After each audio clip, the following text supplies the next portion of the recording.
नमस्कार दोस्तों, गोलचक्कर के YouTube चैनल पे आप लोगों का स्वागत है। मेरा नाम है नवीन कुमार। राष्ट्रीय आय, नेशनल इनकम, बड़ा ही इंपॉर्टेंट टॉपिक इकोनॉमी का चल रहा है। आपका एक क्लास इसकी हो चुकी है जिसमें हमने जीडीपी को पूरी डिटेल के साथ डिस्कशन करने का काम किया है, ठीक है ना। फिलहाल ये आपका पिछला क्लास था। आज का जो क्लास होगा वो जीएनपी पर बेस्ड होगा, सकल राष्ट्रीय उत्पाद पर, जिसे हम जो है ग्रॉस नेशनल प्रोडक्ट भी कहते हैं। इस पर पूरी तरह एक क्लास आज का बेस्ड होगा, ठीक ना भैया। फिलहाल पिछली जो क्लास में चला था उसमें जीडीपी को पूरी तरह हमने जो है परिभाषित करने का काम किया था और बताया था एग्जाम्पल के माध्यम से कि कैसे कैसे किन किन जो है आवश्यक बातों को हमको जीडीपी में ध्यान में रखना है, ठीक ना। एक बार और ध्यान दे दीजिए कि जीडीपी कहते किसे हैं। जीडीपी हमने बताया था कि किसी देश की घरेलू सीमा के भीतर एक वित्तीय वर्ष में उत्पादित अंतिम वस्तुओं और सेवाओं का जो मौद्रिक मूल्य का योग होता है वही क्या कहलाता है, आपका जीडीपी कहलाता है। एक बार और सुनिए, देश की घरेलू सीमा या देश की भौगोलिक सीमा, ठीक है ना। और देश की जो भौगोलिक सीमा होगी उसी के भीतर एक वित्तीय वर्ष में उत्पादित अंतिम वस्तुओं और सेवाओं का जो मौद्रिक मूल्य होगा वही क्या कहलाएगा, आपका जीडीपी कहलाएगा। यहां हमने कहा था कि भैया कुछ बातों को ध्यान में रखना है। एक भौगोलिक सीमा, भौगोलिक सीमा से जो आशय आपका था वो स्थलीय सीमा से था, वायुमंडलीय सीमा से था, समुद्री सीमा से था, और जो भारत के दूतावास विभिन्न देशों में, चाहे वो अमेरिका हो, ऑस्ट्रेलिया हो, कनाडा हो, फिलीपींस हो, कहीं पे भी हो, जो भारत का दूतावास होगा वो भारत की घरेलू सीमा का हिस्सा होगा। तो इसी घरेलू सीमा के भीतर जो भी उत्पादन होगा किसके द्वारा, चाहे वो भारतीयों द्वारा हो या फिर विदेशियों के द्वारा हो, भारत की घरेलू सीमा के भीतर चाहे भारतीयों द्वारा या विदेशियों द्वारा एक वित्तीय वर्ष में उत्पादित अंतिम वस्तुओं और सेवाओं के मौद्रिक मूल्य को हम क्या बोलेंगे, जीडीपी बोलेंगे, ठीक ना भैया। अब हमने बताया था कि इसमें आपको ध्यान क्या रखना है, भौगोलिक सीमा, ये सारे फैक्टर भौगोलिक सीमा के अंतर्गत आएंगे। फिर हमने कहा था कि भाई एक वित्तीय वर्ष को आपको ध्यान में रखना है कि मतलब एक निश्चित सीमा के भीतर उत्पादन होना चाहिए। और तीसरा पॉइंट हमने ये कहा था आवश्यक वस्तुओं, आवश्यक रूप में, कि अंतिम वस्तुओं और सेवाओं के मौद्रिक मूल्य को आपको लिया जाना है, ठीक है ना। फिर हमने एक चीज और भी कहा था कि एक जो गणना होगी वो मार्केट प्राइस पर होगी, बाजार मूल्यों पर होगी। आई होप आपको ये सब सारा चीज क्लियर हो गया होगा पिछली क्लास में। पिछला वाला क्लास देखने के बाद ही ये वाला क्लास आप देखेंगे, देन आपको ज्यादा समझ में आएगा। आज चलते हैं जीएनपी को लेकर के, ग्रॉस नेशनल प्रोडक्ट को लेकर के। बहुत ही इंपॉर्टेंट टॉपिक ये है। लगातार अर्थशास्त्रियों का मानना यह है कि जीडीपी की जगह भारत को या और तमाम जो देश हैं उनको जीएनपी के आधार पर राष्ट्रीय मापन का जो है पैमाना अपनाया जाना चाहिए, ठीक है ना। अभी मैं बताऊंगा, अभी आपको खुद लग जाएगा कि क्यों जो है जीएनपी मतलब कि जो है बेटर देन जीडीपी। तो आते हैं थोड़ा सा हम लोग समझते हैं कि आखिर जीएनपी है क्या। इसको हम सकल राष्ट्रीय उत्पाद कहते हैं, ठीक है ना। नेशनल है ना, सकल राष्ट्रीय उत्पाद कहते हैं। यहां पर जैसे हमने जीडीपी को पढ़ा था वैसे ही जीएनपी को पढ़ने का काम करेंगे और यहां पर भी की पॉइंट्स को देखेंगे, हर बिंदुओं को गौर करके चलेंगे ताकि हम अंतर को स्पष्ट कर सकें कि जीडीपी और जीएनपी में क्या कुछ अंतर होता है, ठीक है। देश के नागरिकों द्वारा, ध्यान दे दीजिएगा, यहां पे ए शब्द है की पॉइंट आपका, कि देश के नागरिकों द्वारा, वहां था देश की भौगोलिक सीमा के भीतर, वहां जो घरेलू सीमा था वो की पॉइंट था। यहां पर कह रहा है कि देश के नागरिकों द्वारा एक वित्तीय वर्ष में घरेलू सीमा के भीतर, ध्यान से सुनिएगा, घरेलू सीमा के भीतर अथवा बाहर किए गए वस्तुओं एवं सेवाओं के उत्पादन के अंतिम मौद्रिक मूल्य के योग को सकल राष्ट्रीय उत्पाद या जीएनपी कहते हैं, ठीक है ना भैया, या जीएनपी कहते हैं। तो ये आपका जो है जीएनपी मतलब कि ग्रॉस नेशनल प्रोडक्ट हुआ। यहां पर कुछ आवश्यक बातें ध्यान में रखनी है। जैसे हमने जीडीपी में तमाम आवश्यक बातें ध्यान में रखी थी, वैसे आपको जीएनपी में भी कुछ आवश्यक बातों को ध्यान में रखना है। कौन कौन सी, यहां पर केवल नागरिकों के द्वारा उत्पादन किया जाएगा। अच्छा, नागरिकों के द्वारा उत्पादन किया जाएगा तो चाहे भौगोलिक सीमा के भीतर उत्पादन किया जाए या बाहर किया जाए। भौगोलिक सीमा के भीतर का अर्थ यही है कि हम जो है भारत की समुद्री सीमा, भारत की स्थलीय सीमा, भारत की वायुमंडलीय सीमा या भारत के जो है दूतावास विदेशों में कहीं है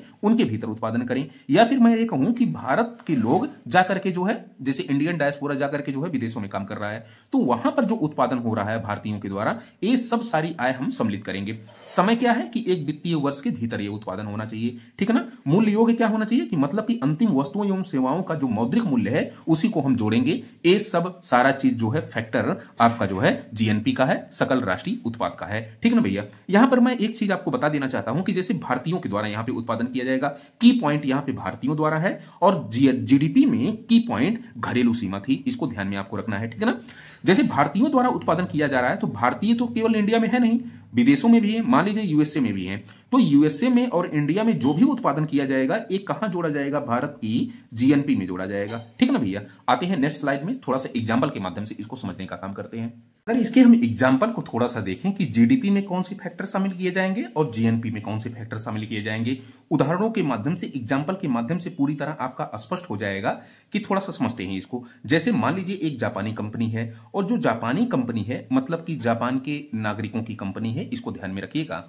जापानी कंपनी मतलब जापान के नागरिकों की कंपनी, ये कहां आ रही है, भारत में मैन्युफैक्चरिंग करने के लिए। किसकी घरेलू सीमा के भीतर मैन्युफैक्चरिंग करने के लिए आ रही है, भारत के। तो इसके द्वारा, इस जापानी कंपनी के द्वारा कुछ ना कुछ लाभ अर्जित किया जाएगा। तो बताओ भैया, ये जो लाभ अर्जित किया जाएगा वो भारत की जीडीपी में शामिल किया जाएगा कि जीएनपी में? भैया भारत की जीडीपी में। कैसे भैया?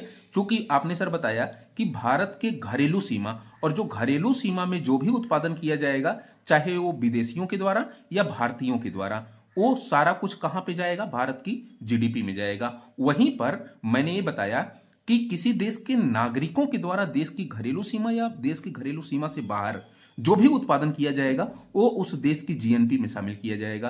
तो किस देश की कंपनी है, किस देश के नागरिकों की कंपनी है, जापानी कंपनी। किनके नागरिकों के द्वारा उत्पादन किया जा रहा है, जापान के। तो जापान के किस में जाएगा, जीएनपी में जाएगा। ठीक है ना भैया। एक और एग्जांपल समझते हैं कि एक कोई भारतीय वैज्ञानिक है, वो व्याख्यान देने जाता है, या कोई जो है अपना जो है व्याख्यान देने जाता है और कोई स्पीच देने जाता है। ठीक है ना। तो इसके द्वारा भाई ऐसे तो स्पीच देने जाएगा नहीं, कुछ ना कुछ वो चार्ज करेगा। तो जो चार्ज करेगा वही अर्जित क्या होगा, लाभ होगा। अब ये बताइए आप, सीधी सी बात है कि अगर कोई व्याख्यान देने यूएस में जाता है, कोई साइंटिस्ट, इंडिया का साइंटिस्ट है, यूएस में जो है जाता है वो, ठीक है ना। अब यूएस में जाता है तो कुछ ना कुछ अर्जित लाभ होगा। जो अर्जित लाभ होगा ये बता सकते हैं आपकी भारत की जीडीपी में जाएगा या जीएनपी में? बिल्कुल भारत की जीएनपी में जाएगा। क्यों भैया?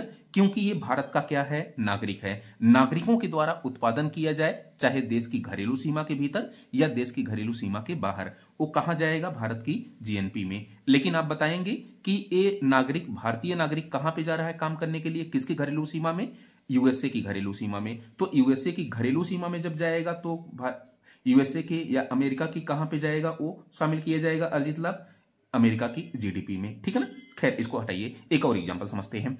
ये जो दूसरा एग्जांपल आपका कि भारत, जैसे हमने बताया कि जो दूतावास होते हैं, किसी देश के दूतावास उस देश की घरेलू सीमा में शामिल होते हैं। जैसे मान लीजिए अमेरिका में, ये अमेरिका है, ये मान लीजिए अमेरिका है, ठीक है ना।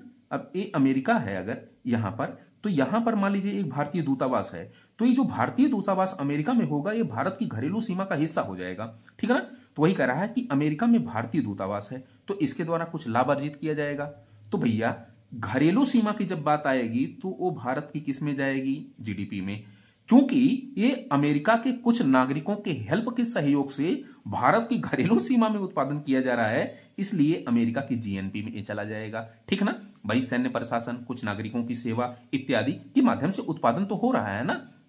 कहां पे हो रहा है, देश की, भारत की घरेलू सीमा में हो रहा है, क्योंकि ये भारतीय दूतावास है और भारतीय दूतावास भारत की घरेलू सीमा का हिस्सा होता है। ठीक है। इसलिए भारत की जीडीपी में और अमेरिका की जीएनपी में। आते हैं एक और एग्जांपल लेते हैं कि भारत में अमेरिकी दूतावास, जैसे कोई भारत, ये अपना प्यारा सा भारत है और इस भारत में जो ये अमेरिकी दूतावास है, ये जो अमेरिकी दूतावास होगा ना, ये अमेरिका के घरेलू सीमा का हिस्सा होगा। और जब अमेरिका की घरेलू सीमा का हिस्सा होगा तो यहां पर जो उत्पादन किया जाएगा वो अमेरिका की जीडीपी में चला जाएगा। देखिए अमेरिका की जीडीपी में, वहीं भारत के जीएनपी में चला जाएगा। तो आई होप आपको क्लियर हो गया होगा एग्जाम्पल के माध्यम से कि कौन सा एग्जाम्पल, कौन सा फैक्टर भारत के जीडीपी या जीएनपी में शामिल किया जा रहा है, या देशों के कोई भी देश के जीडीपी या जीएनपी में शामिल किया जा रहा है। ठीक ना भैया।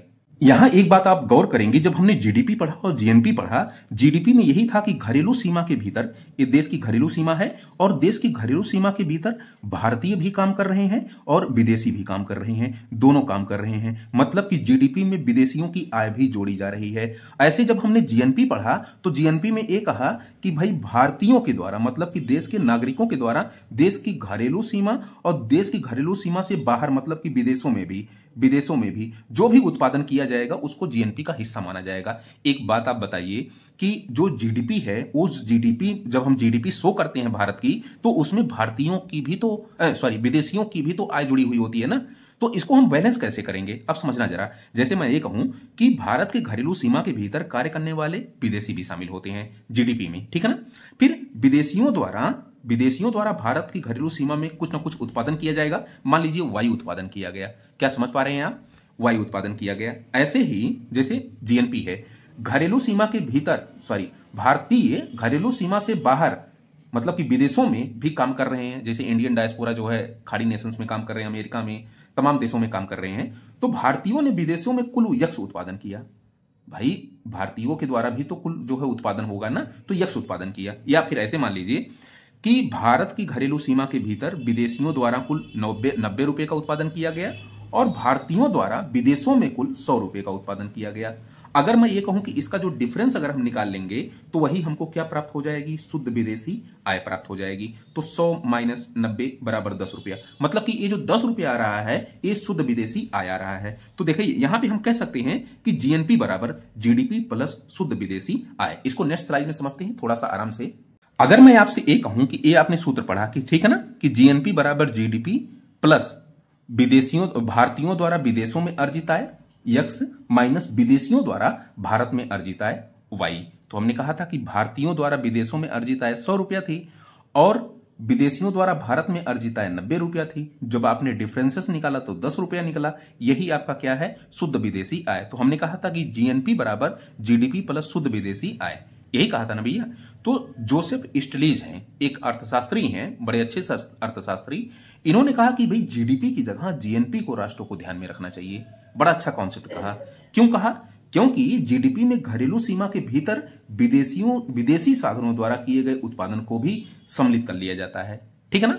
तो इसीलिए इन्होंने कहा कि जीएनपी एक बड़ा अच्छा कॉन्सेप्ट है किसी जो है राष्ट्रीय आय के मापन का।